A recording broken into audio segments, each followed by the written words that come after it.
दोस्तों, कोई आपके पास आया हो और अपना फ़ोन या कैमरा पकड़ा कर बोला हो, can you take a picture of me, यानी मेरी एक फ़ोटो खींच दो, तो आप किस तरह से फ़ोटो लेंगे। दोस्तों, ये फोटोग्राफिक सिचुएशन हर किसी के साथ होती है। इस वीडियो में मैं आपको बताऊंगा कि किस तरह से आप बेहतरीन और अट्रैक्टिव तरीके से मोबाइल से लोगों की फ़ोटोज़ ले सकते हैं।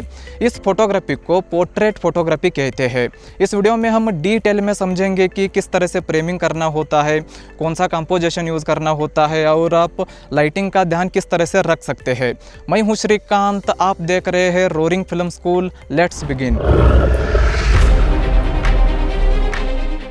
Tip number 1, rule of thirds. दोस्तों, आप अपने सब्जेक्ट को रूल ऑफ थर्ड्स में कैप्चर करिए। रूल ऑफ थर्ड्स ये फोटोग्राफी का एक सिंपल और पावरफुल कंपोजिशन टेक्निक है, जिसमें हम फ्रेम को 9 बराबर हिस्सों में डिवाइड करते हैं, 2 वर्टिकल और 2 हॉरिजॉन्टल लाइनों से। इस तरह फ्रेम में देखिए। रूल ऑफ थर्ड्स के हिसाब से आप आपके मुख्य सब्जेक्ट को इन इंटरसेक्शन पॉइंट्स में से किसी एक पर रखना चाहिए। यहाँ 4 लाइनें मिल रही है, देखिए। इन इंटरसेक्शन पॉइंट्स में से किसी एक पर आप आपके मुख्य सब्जेक्ट को रखा तो फ़ोटो अट्रैक्टिव लगती है। और ये साइकोलॉजिकली भी प्रूव हो चुका है कि लोग फ़ोटो देखते वक्त कॉर्नर्स में ही सबसे पहले देखते हैं। आपकी फ़ोटो की मेन सब्जेक्ट कॉर्नर में है तो फ़ोटो अट्रैक्टिव लगती है। आप अपने कैमरा सेटिंग्स में जाकर ग्रिड लाइंस को एनेबल कर दे। यहाँ आप देख सकते हो दोस्तों, 2 वर्टिकल और 2 हॉरिजॉन्टल लाइनें दिख रही है। इनको यूज़ करके आप अच्छी तरह से फ्रेमिंग कर सकते हैं। Tip number 2, right placement of the face. अब आपको पता चला कि रूल ऑफ थर्ड्स में कैप्चर करना चाहिए, लेकिन फेस को कहाँ रखना चाहिए, लेफ्ट साइड या राइट साइड। ये है दोस्तों मेरी बहन मायाश्री, हाय बोलो। हेलो दोस्तों, आप हमारे वीडियोस में फीचर होना चाहते हैं तो या कोलैब करना चाहते हैं तो कर सकते हैं। उसके लिए आप हमें इंस्टाग्राम पर कांटेक्ट कर सकते हैं, या तो हमारे ईमेल आईडी इस तरह से है, देखिए। इसमें आप अच्छी तरह से ईमेल लिखिए।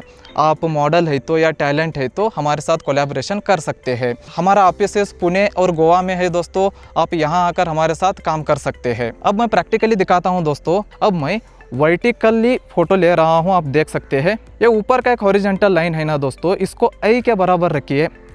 अब देखिए, आई के बराबर रखा और फ़ोटो लिया। बहुत सारे लोग एक गलती क्या करते हैं तो हेड रूम नहीं छोड़ते, इस तरह कैप्चर करते हैं। अब देखिए, बाल कट रहे हैं, या तो राइट साइड ज़्यादा स्पेस छोड़ते हैं, नेगेटिव स्पेस। ये भी अच्छा नहीं लगता, ये भी अच्छा नहीं लगता। आपको आई लेवल पर बैलेंस करना है। देखिए, आई लेवल पर बैलेंस किया और रूल ऑफ थर्ड्स के इंटरसेक्शन पॉइंट्स में से किसी एक पर आप फ्रेमिंग करिए और फ़ोटो लीजिए। इस तरह आप रूल ऑफ थर्ड्स में कैप्चर कर सकते हैं दोस्तों। ये एक बेहतरीन कंपोजिशन रूल है। रूल ऑफ थर्ड्स में ब्रीदिंग रूम छोड़िए, इसको लीडिंग रूम भी कहते हैं। अब आप देख सकते हो दोस्तों, माया राइट की तरफ देख रही है। मैं राइट साइड के इंटरसेक्शन पॉइंट्स में से किसी एक पर रखा, देखिए टॉप पर, और इस तरह से फ़ोटो लिया। ये हो गया दोस्तों गलत फ्रेमिंग। रूल ऑफ थर्ड्स में कैप्चर करते वक्त आपका सब्जेक्ट जिस दिशा में देखता रहता है ना, उसके सामने लीडिंग रूम यानी ब्रीदिंग रूम को छोड़ना है। अब देखिए, मैं हमारे सब्जेक्ट के सामने ब्रीदिंग रूम छोड़ा हूँ। पहले को कंपेयर किया तो सेकेंड फ़ोटो प्रोफेशनल है दोस्तों। इसी तरह वर्टिकल में दिखाता हूँ, देखिए। यह सही रूल ऑफ थर्ड्स में सही पोज ये होता है दोस्तों। अगर आप क्लोजअप ले रहे हैं तो अब देखिए, रूल ऑफ थर्ड्स में मैं कैप्चर कर रहा हूँ। आप आपके सब्जेक्ट को थोड़ा टर्न होने के लिए बताइए। फ़ोटो में देखने, फ़ोटो के अंदर की ओर देखने जैसे फ़ोटो आना चाहिए। देखिए, रूल ऑफ थर्ड्स में हम कंपोज कर रहे हैं। हेड रूम छोड़िए, बॉडी का कोई पार्ट कटना नहीं चाहिए, उस तरह से कैप्चर करिए। बॉडी राइट की तरफ है, कैमरा की तरफ देखो। अब मैं इस तरह राइट साइड कंपोज किया तो ये होता है दोस्तों गलत फ्रेमिंग। अब आपको समझ में आ गया कि दोस्तों फेस को कहाँ रखना चाहिए। अब हम बात करते हैं दोस्तों, अगर आपके सब्जेक्ट के पीछे कोई और इम्पोर्टेंट सब्जेक्ट है तो किस तरह फ्रेमिंग कर सकते हैं। इसमें एक सिंपल ट्रिक है दोस्तों। आप रूल ऑफ थर्ड्स में एक तरफ इंसान को रखिए, मतलब जो भी आपका सब्जेक्ट है ना, उसको एक तरफ सब्जेक्ट रखिए। फॉर एग्जांपल के लिए इस फोटो को देखिए, एक तरफ है चट्टान और एक तरफ है हमारा मॉडल। अगर हम चट्टान के सामने ही हमारे मॉडल को खड़ा किया तो पीछे का सब्जेक्ट चुप जाता है और यह सही फ्रेमिंग नहीं होता। इस तरह के सिचुएशन में आप आपके मुख्य सब्जेक्ट को एक तरफ रखिए और उसके अपोजिट आप चट्टान, इस तरह हम फ्रेमिंग किए ना, इस तरह कर सकते हैं। और इस गोवा की मेरी फ़ोटो देखिए, एक तरफ मैं हूँ और दूसरी तरफ है बोट। अगर मैं बोट के सामने ही खड़ा हो गया तो मेरा पीछे का सब्जेक्ट चुप जाता है। अगर आपके सब्जेक्ट के पीछे प्लेन बैकग्राउंड है तो, नॉन टेक्सचर्ड इस तरह का बैकग्राउंड है तो आपको रूल ऑफ थर्ड्स को फॉलो करने की ज़रूरत नहीं है। और रूल ऑफ थर्ड्स हमेशा काम नहीं करता। इस तरह के सिचुएशन में सिमेट्री सही रहता है। और आप पोर्ट्रेट फोटोग्राफी करते वक्त सब्जेक्ट को बैकग्राउंड के साथ इस तरह चिपक कर खड़े होने के लिए मत बताइए, थोड़ा इस तरह आगे आने के लिए बताइए, इससे बैकग्राउंड ब्लर आपको देखने को मिलता है। एक्सपोजर को मैं थोड़ा कम करके -0.3 पर रखा हूँ। अब फ़ोटो कैप्चर कर दूंगा। देखिए फेस के ऊपर टैप किया, अब देखिए ये फ़ोटो कितना प्रोफेशनल है। Tip number 3, avoid background distractions.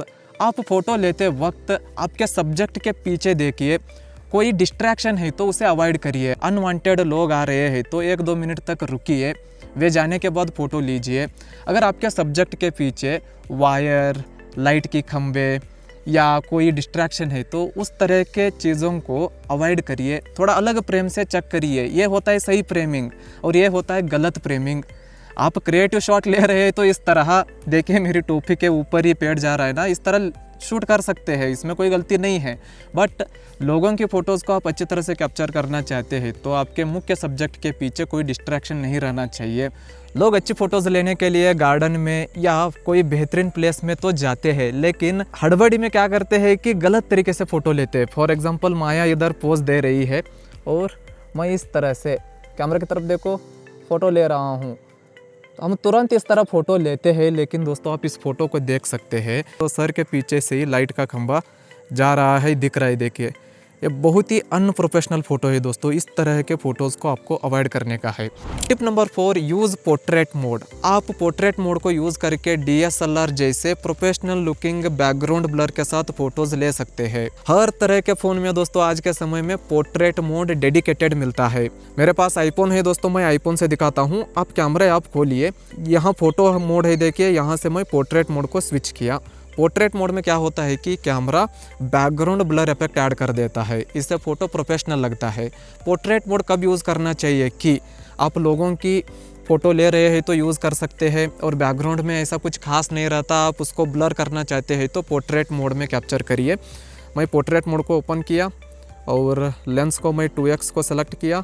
जितना फोकल लेंथ ज़्यादा रहता है ना 5x वगैरह, उतना प्रोफेशनल पोर्ट्रेट्स आते हैं। सबसे पहले सेटिंग्स के बारे में बताना है तो मैं अपर्चर को पूरा कम नहीं रखता दोस्तों, ये अजीब सही फ्रेमिंग होता है। यहाँ आप देख सकते हैं, इस तरफ देखो कैमरा की तरफ, यहाँ बाल वगैरह देख सकते हैं दोस्तों, आर्टिफिशियल तरीके से ब्लर हो रहा है। मैं यूज़ करता हूँ 2.0 मिनिमम, इससे आगे यूज़ करता हूँ मोस्ट ऑफ द सिचुएशन में नेचुरल बोके इफेक्ट में फ़ोटोज़ आते हैं। 2.0 यूज़ किया और यहाँ से आप लाइटिंग को चेंज कर सकते हैं, स्टूडियो लाइट, कॉन्कर लाइट वगैरह। मैं नेचुरल लाइट को ही यूज़ कर रहा हूँ, नेचुरल पोर्ट्रेट कैप्चर करेंगे। और एक्सपोजर के बारे में बात करना है तो इस तरह आप एक्सपोजर एडजस्ट कर सकते हैं। मैं -0.3 यूज़ करता हूँ डिफ़ॉल्ट, ये सही रिज़ल्ट मुझे दे रहा है। अब हम पोर्ट्रेट मोड में एक फ़ोटो कैप्चर करेंगे। नॉर्मल मोड में लोग गलती क्या करते हैं कि इस तरह देखो, इस तरह फ़ोटो लेते हैं दोस्तों, इस तरह फ़ोटो मत लीजिए। पोर्ट्रेट मोड को स्विच करिए, यहाँ देखिए मैं 2x लेंस को सेलेक्ट किया और सिमेट्री में कैप्चर कर रहा हूँ। देखिए अब ये फ़ोटो देखिए कितना प्रोफेशनल है। सो इधर ही हम अलग अलग एंगल से कैप्चर करेंगे। इस तरफ आइए माया, और क्लोज़अप जाकर क्लोज़अप में भी कैप्चर करके दिखाता हूँ। देखिए, और आप पोर्ट्रेट मोड में कैप्चर करते वक्त फेस के ऊपर टैप करिए, इसे शॉर फोटोज़ आते हैं। अब आप प्रीव्यू देख सकते हैं दोस्तों, इस तरह प्रोफेशनल क्वालिटी में फ़ोटो कैप्चर हुई है। लोग पोर्ट्रेट फ़ोटोग्राफी लोगों की फ़ोटो लेते वक्त ये भी एक गलती करते हैं, वहाँ माया बैठी है और मैं इतना दूर से कैप्चर कर रहा हूँ। 2x में भी देखिए, ऐसा कुछ खास फ़ोटो नहीं है। इस तरह के सिचुएशन में पोर्ट्रेट मोड को स्विच करिए। हॉरिजेंटल चाहे तो हॉरिजेंटल, एक हॉरिजेंटली कैप्चर करूँगा रूल ऑफ थर्ड्स में। देखिए पोर्ट्रेट मोड में 2x में कैप्चर किया, फ़ोटो इस तरह से है। हाँ, अब नेक्स्ट पोज दो। अब देखिए मैं रूल ऑफ थर्ड्स में कैप्चर कर रहा हूँ, फेस के ऊपर टैप किया। अब आप देख सकते हैं दोस्तों ये फ़ोटो कितनी प्रोफेशनल है। दोस्तों आपके फ़ोन से शॉर्प फोटोज़ नहीं आ रहे हैं तो आप हमारे स्मार्टफोन फोटोग्राफी कोर्स को ज्वाइन करके स्मार्टफोन फोटोग्राफी के बारे में सब कुछ डिटेल में और प्रैक्टिकली सीख सकते हैं। हमारे कोर्स के अंदर 60+ वीडियो लेसन है और 15 hour plus high quality content है। इस कोर्स को ज्वाइन करके आप best camera settings, sharp photos को कैसे कैप्चर करना होता है, composition, lighting, framing, subject knowledge और फोटो एडिटिंग के बारे में डिटेल में और प्रैक्टिकली सीख सकते हैं। सकते हैं। कोर्स का लिंक वीडियो के डिस्क्रिप्शन बॉक्स में है, चेक करिए। और इस कोर्स को हज़ारों लोग ज्वाइन करके बेहतरीन फ़ोटोज़ ले रहे हैं। अब आपकी बारी है, आप roaringfilmschool.com पर जाइए और हमारे ऑनलाइन कोर्सेज़ को ज्वाइन करिए। और आप RFPES10 डिस्काउंट कूपन का इस्तेमाल करते हैं तो आपको डिस्काउंट भी मिलता है। फ़िलहाल एक स्पेशल ऑफ़र चल रहा है दोस्तों, जितने भी लोग हमारे स्मार्टफोन फोटोग्राफी कोर्स को ज्वाइन करेंगे ना, उनको हमारा smartphone photo editing course free में ही मिलेगा। ये ऑफ़र लिमिटेड टाइम के लिए ही है, इसका फ़ायदा उठाइए। अब हम टिप नंबर 5 के बारे में बात करेंगे दोस्तों, लाइटिंग आपकी फ़ोटो को बना भी सकती है या तो बिगाड़ भी सकती है। फ़ोटोग्राफी का मतलब ही दोस्तों लाइट है। लाइट ठीक है तो ही आपके फ़ोटोज़ बेहतरीन तरीके से कैप्चर होते हैं। आप फ़ोटो लेते वक्त लाइट की तरफ फेस करने के लिए सब्जेक्ट को बोलिए, तब फ़ोटो अच्छी तरह से आती है और शक्ल ब्राइट दिखता है।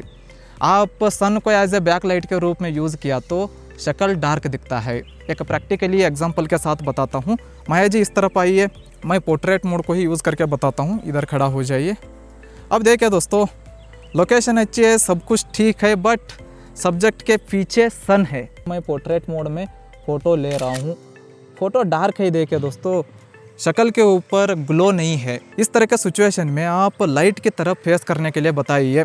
अगर आंखें चुभ रहे हैं तो आप सन ग्लासेस को पहन सकते हैं, या तो सन को इस तरह डायरेक्ट फेस मत करिए। इस तरह आपके सब्जेक्ट से 45 डिग्री एंगल पर आप सन को रखा तो भी चलता है, एक सिनेमैटिक लाइटिंग दिखता है। मैं पोर्ट्रेट मोड में हूँ दोस्तों, सन की तरफ फेस है।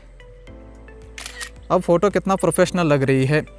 अगर बाहर तेज़ धूप है तो अच्छे से फ़ोटोज़ नहीं आ रहे हैं तो आप इस तरह के शेडी एरिया में आकर फ़ोटोज़ ले सकते हैं। यहाँ आप देख सकते हैं दोस्तों, हम एक पेड़ के नीचे आ चुके हैं। फ़ोटोग्राफी में एक्सपेशली पोर्ट्रेट फोटोग्राफी का एक सिंपल फंडा क्या है कि लाइट इवनली रहना चाहिए। इवनली है तो फेस अच्छे से दिखता है, हार्श नहीं लगता और स्मूथ लगता है। फॉर एग्ज़ाम्पल यहाँ देखिए दोस्तों, मैं पोर्ट्रेट मोड में हूँ, 2x को स्विच किया और देखिए इस तरह से कैप्चर कर रहा हूँ। फेस के ऊपर आप देख सकते हैं लाइट इवनली है और हम सिमेट्री में इस तरह कैप्चर किया। देखिए फ़ोटोज़ आप देख सकते हैं इवन लाइट में इस तरह फ़ोटोज़ आते हैं। अगर आपके सब्जेक्ट के पीछे ब्राइट लाइट है तो इस तरफ आप देख सकते हो दोस्तों, सनसेट हो रहा है कितना मस्त तरीके से। अगर आप सिलियोटी स्टाइल में फ़ोटोज़ को लेने वाले हैं तो यानी आपके सब्जेक्ट को डार्क दिखाकर लेने वाले हैं तो ले सकते हैं इस तरह। देखिए माया उस तरफ देख रही है और सिंपली मैं थोड़ा एक्सपोजर एडजस्ट किया, फ़ोटो लिया। इसी तरह थोड़ा क्लोज़अप में लेंगे इस तरह। अब हम बात करते हैं दोस्तों, अगर आप बैकग्राउंड भी अच्छी तरह से दिखाना चाहते हैं और फेस भी अच्छी तरह से दिखाना चाहते हैं तो किस तरह से कैप्चर कर सकते हैं। आप सनराइज़ या सनसेट के वक्त फ़ोटोज़ ले रहे हैं तो दूर से मत कैप्चर करिए। फॉर एग्ज़ाम्पल आप बहुत ही दूर से फ़ोटोज़ ले रहे हैं तो शक्ल डार्क दिखेगा दोस्तों। इस तरह के सिचुएशन में आपको क्या करना है कि सब्जेक्ट के नज़दीक जाना है और 1x मेन प्राइमरी लेंस को यूज़ करना है।